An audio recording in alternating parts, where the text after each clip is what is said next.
Welcome back to my channel. I hope आप लोग अच्छे होंगे। मैं भी बहुत अच्छी हूँ। तो मैं अब अपने ससुराल से निकल चुकी हूँ चाची सास से भेंट करके अपने गंतव्य की ओर, यानी कि अपने महादेव की नगरी देवघर की ओर। तो हमारे साथ चलिए और रास्ता का नज़ारा लेते चलिए, क्योंकि आज मुहर्रम है। तो मुहर्रम के दिन मैं जल्दी इसलिए निकल गई क्योंकि अगर मुहर्रम में रोड पे जाम में फंस गई तो फिर रात में 12-1 बज जाएगा मुझे देवघर पहुँचने में। फिर वहाँ से हम लोग निकले तो पहुँच गए अशोक धाम। अशोक धाम का रास्ता देख सकते हैं बिल्कुल भी खाली है। ये आपको 22 तारीख के बाद वहाँ ये सब खाली बिल्कुल नहीं दिखेगा। खास करके मंडे को बहुत ज़्यादा भीड़ होता है यहाँ पे, क्योंकि अगल बगल के सारे लोग जल चढ़ाने पैदल या गाड़ी से, जो भी होता है, सब लोग आते हैं। जितना देवघर में भीड़ रहता है उतना ही अशोक धाम में भी भीड़ रहता है। और ये स्कूल के बारे में तो आपको पिछले वीडियो में बताए ही थे, क्योंकि नया स्कूल है और इसी साल ओपन हुआ है। और इस एरिया में ये एकमात्र स्कूल है जो इतना बड़ा स्कूल है, जहाँ पे सब बच्चे आसानी से पढ़ सकते हैं। अगल बगल हॉस्टल भी है, इसमें रहने की सारी सुविधाएं हैं। फाइनली हम लोग महादेव मंदिर के सामने पहुँच चुके थे। फिर हमने वहाँ पे प्रणाम किया। इनको बोला मैंने कि गाड़ी रोक लो, परी को कुछ लेना है, क्योंकि परी कुछ भी लिए बगैर यहाँ से नहीं जाती है। वो जब भी आती है कुछ ना कुछ यहाँ से ले कर के ही जाती है, चाहे वो टॉयज़ हो, खिलौने हों, कुछ भी। तो इस बार उसको पसंद आ रहा था पिंक कलर का टेलीफ़ोन उसने लिया नहीं। फिर उसने मोबाइल फ़ोन लिया, क्योंकि वो बहुत बड़ा था। फिर मैं उसे लेकर नहीं जा सकती थी, क्योंकि डिक्की में ऑलरेडी पूरा सामान भरा हुआ था और हम 3 जन थे 2 व्हीलर में। तो इसलिए मैंने उसे छोटा सामान लेने के लिए बोला। तो वो मोबाइल फ़ोन परचेज़ की। फिर भैया के पास चेंज नहीं था, वो बोल रहे थे चेंज नहीं है दीदी। तो मैंने फिर उनसे कुछ चूड़ियाँ, कुछ बिंदी, कुछ नेल पेंट्स वगैरह कुछ लिए। थोड़ा थोड़ा करके उनकी मैंने जो भी उनके पास चेंजेस थे वो कंप्लीट कर दिया। फिर मैं वहाँ से ले कर के, ये देख सकते हैं ग्रीन बिंदी मैंने ली थी, क्योंकि मेरे पास थी नहीं ग्रीन बिंदी। फिर वहाँ से सामान को लिए और अपने हस्बैंड के पास चल लिए, जो कब से बेचारा ये सोच रहा होगा कि ये लोग परचेज़ करने गई है, दुकान खोलने गई है। तो फाइनली हम लोग ले कर के वहाँ पहुँच गए। परी देख सकते हैं बिंदी उनको दे रही है, पापा रख दो, क्योंकि आगे वो खुद बैठती है। तो फिर मैं पर्स लेकर गई नहीं थी, तो पर्स में मैं डाल नहीं सकती थी। फाइनली बाबा को प्रणाम किए और वहाँ से अपने घर की ओर निकल गए। तो रास्ते में देखे बारिश के बाद जो धान की खेती होती है, वो धान की खेती रोपाई होना स्टार्ट हो चुका था, क्योंकि धान की रोपाई बारिश में ही होती है। तो अभी से स्टार्ट हो चुका है, क्योंकि जनवरी तक में तो सारा कुछ ख़त्म हो जाता है। फिर वहाँ से निकले हम लोग पुल पे, जो अशोक धाम का पुल बना हुआ है लखीसराय और अशोक धाम के बीच में। तो देख सकते हैं इतना सुंदर मौसम था कि घर को देख करके मुझसे रहा ही नहीं गया कि मैं वीडियो ना शूट ना करूं। फिर बस स्टैंड को क्रॉस करते हुए देख सकते हैं न्यू बस स्टैंड, पुल को क्रॉस करते हुए ये खूबसूरत सा तालाब बन गया है लखीसराय में। पहले गंदा दिखता था, लेकिन अब अच्छा बन गया है। वहाँ से होते हुए देखिए बगल में कितना खूबसूरत मंदिर, जब यहाँ से गुजरती हूँ तो बहुत अच्छा लगता है। छोटू महाराज का मूवी हॉल भी है। फिर जमुई हम लोग इन करने वाले हैं, जमुई में, क्योंकि जमुई में ही सबसे ज़्यादा क्राउड मिल जाता है, खास करके मुहर्रम के दिन। अगर यहाँ पे आप जाम में नहीं फंसते हो तब तो आप आराम से निकल जाओगे, अगर यहाँ जाम में फंस गए तब तो बहुत दिक्कत है। लो, जिसका डर था वही हुआ, जाम में फंसने वाले हैं। लेकिन लगता है कि जाम में नहीं फंसेंगे, क्योंकि अभी वो निकल ही रहे हैं। तो हो सकता है मैं जाम से निकल जाऊं धीरे धीरे। तो आप देख सकते हैं कितना भीड़ है।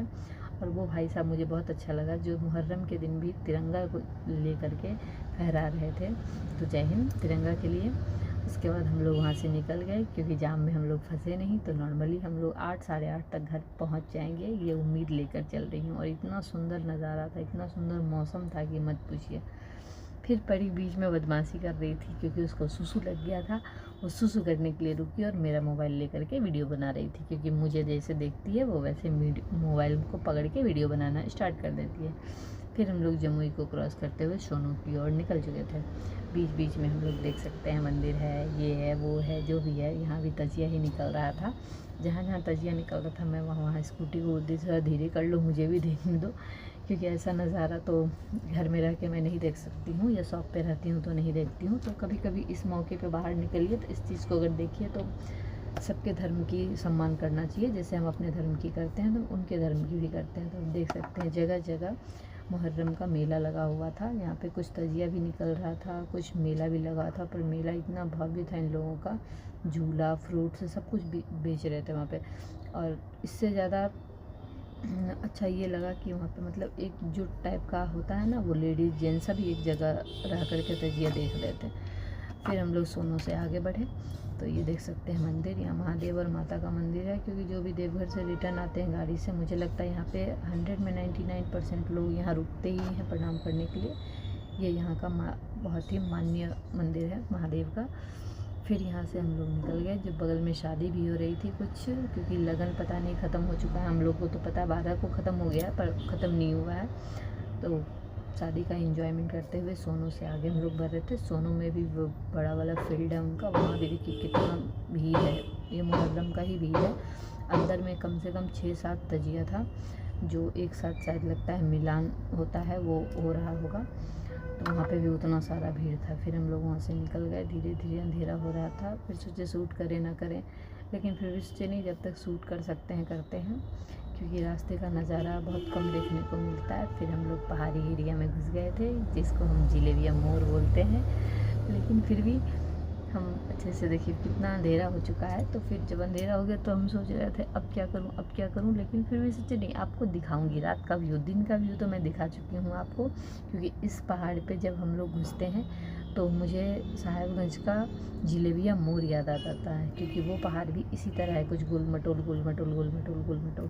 जो अच्छी ड्राइविंग करते हैं कार वाले, वो इस पहाड़ी एरिया को अच्छे से निकाल सकते हैं, लेकिन जिनको ड्राइविंग अच्छे से नहीं आता है वो इस पहाड़ी एरिया पे ड्राइविंग ना करें तो ज़्यादा बेहतर होगा। क्योंकि यहाँ जब भी मैं आती हूँ जाती हूँ तो एक ना एक एक्सीडेंट यहाँ आपको मिल ही जाएगा देखने को।